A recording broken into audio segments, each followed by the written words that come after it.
England versus New Zealand, Super 8s, match 49. England won by 4 wickets, 3 balls to spare, at R. Premadasa Stadium, Colombo, a thrilling Super 8s clash that kept fans on the edge of their seats. All right, cricket lovers, welcome to a Super 8s drama that had more twists than a roller coaster. New Zealand put up a competitive total, England wobbled, and then boom! A late game blitz turned this into a proper thriller.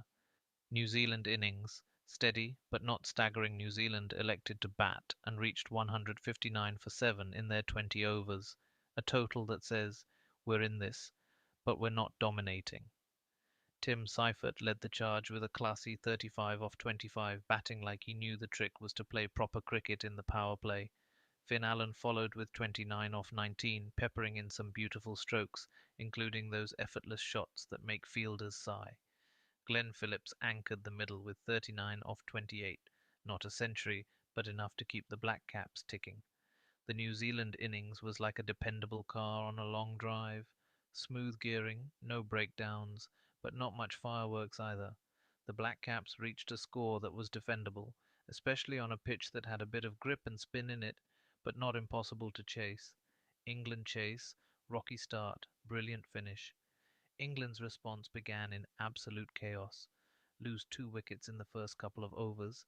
That's not panic, that's a mild existential crisis. Both Phil Salt and Jos Buttler departed without scoring, leaving the English fans blinking in disbelief. Harry Brook and Jacob Bethell steadied things with a workmanlike partnership. Brook's 26 off 24 and Bethell's 21 off 16 kept hopes alive, but it wasn't exactly the swagger chase fans love. Then came the classic England middle order shuffle. A few cameos here and there from Tom Banton, 33 off 24, and Sam Curran, 24 off 22, gritty, gutsy, more like cricket with purpose than wild hits. At 117 for 6 in the 16th over, England needed 43 runs off the last 18 balls, a tall ask in any T20, especially after a shaky start. That's when the heroes arrived, and with them the fireworks. The game changers, Jacks and Ahmed enter, Will Jacks and Rehan Ahmed, the duo that turned a potential English collapse into a power chase. Jacks smashed 32 off just 18 balls like someone who had forgotten to pick up milk on the way home and had to sprint for it. He hit boundaries with punch and precision, and even chipped in with 2 wickets with his bowling earlier, truly an all-round cameo. Meanwhile, Rehan Ahmed played like a man possessed, a cameo of 19 runs off 7 balls that came at 271 strike rate, including crucial hits to swing the momentum. Whether it was cheeky singles or a big six, he delivered with confidence. Together they put on a 44-run unbroken partnership of just 16 balls, lifting England from "uh-oh" to "we've got this." And with 3 balls to spare, England crossed the line at 161 for 6. Bowling battles and turning points. New Zealand's bowlers weren't half bad.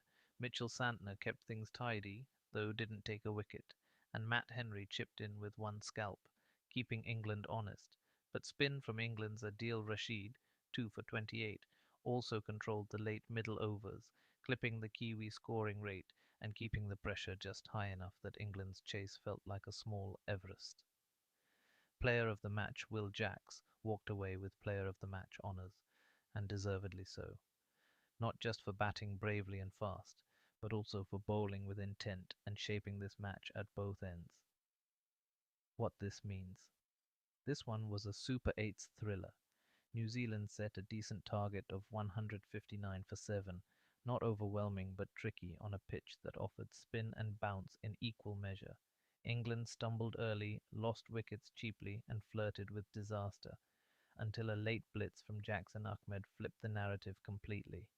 By sealing this 4 wicket victory, England maintained their unbeaten Super 8's run and punched a ticket to the semi-finals, while New Zealand were left sweating on other results to keep their hopes alive. Cricket, unpredictable, dramatic, and downright fun.